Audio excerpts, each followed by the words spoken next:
Every మెడికేషన్స్కి కొన్ని adverse effects side effects ఉంటూ ఉంటాయి. So without proper advice from any physician or any doctor better మనం tablets ఏది కూడా కరెక్ట్ తీసుకోవడం డెఫినెట్లీ కరెక్ట్ కాదు. సో బికాజ్ ఏది ఉన్నా కూడా indication unless it is not indicated definitely tablets అయితే కరెక్ట్గా తీసుకోవడం కరెక్ట్ కాదు. ఇప్పుడు మీరు అన్న డోలో 650, సో పారాసెటమాల్ అనేది అంటే ఒక టాక్సిటీ డోస్ తర్వాత కూడా దాని లివర్ మీద ఎఫెక్ట్ అయ్యే ఛాన్సెస్ ఉంటాయి.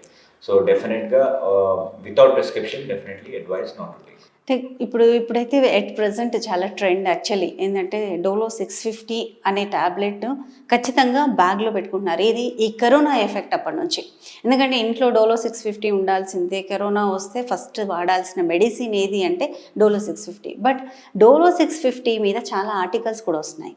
సో ఏది అంటారు, ఆర్టికల్స్ కరెక్ట్ అంటారా లేదంటే వీళ్ళు క్యారీ చేయడం కరెక్ట్ అంటారా? అంటే డోలో 650 టాబ్లెట్లోని పారాసెటమాల్ 650 mg ఉంటుంది, విచ్ ఇస్ అన్ యాంటీపైరెటిక్, అంటే జ్వరంకి పనిచేసే టాబ్లెట్ అది. ఓకే.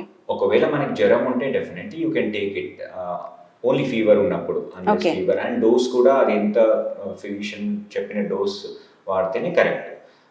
అంటే ఐఎమ్ నాట్ సేయింగ్ అస్సలు సేఫ్ కాదు, ఫీవర్ వచ్చినా వేసుకోవద్దని చెప్పట్లేదు. ఖచ్చితంగా ఫీవర్ వస్తే డోలో 650 సేఫ్ టాబ్లెటే.